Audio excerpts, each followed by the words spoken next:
না না না না না না, এটা হতে পারে না। আমি এটা হতে দিতে পারি না।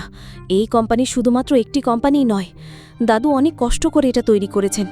নারং গ্রুপ অফ কোম্পানি শুধু ভারতে নয়, বিদেশেও কঠোর পরিশ্রমের মাধ্যমে প্রতিষ্ঠিত হয়েছে। দাদু এই কোম্পানিটা নিজের পরিশ্রমে সফল করেছিলেন।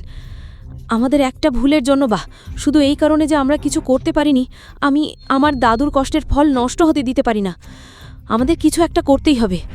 আমি এই কোম্পানিটা হারাতে পারি না, এটা কোনো অপশানই না।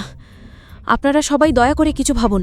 হয়তো আপনাদের কোনো আইডিয়া আছে, কোনো না কোনো সমাধান নিশ্চয়ই থাকবে, শুধু সেটা খুঁজে বের করতে হবে। প্রিয় দৃষ্টি, তোমার দাদুর সময় থেকেই আমাদের কিছু বিশ্বস্ত ব্যবসায়িক সঙ্গী ছিল, যাদের সঙ্গে আমরা বহুদিন ধরে ব্যবসা করতাম। কিন্তু তার মৃত্যুর পর এবং ঋষভের নির্দেশে আমরা তাদের সঙ্গে লেনদেন বন্ধ করে দিয়েছিলাম। তুমি যদি বলো, আমি তাদের সঙ্গে মার্জারের ব্যাপারে কথা বলতে পারি।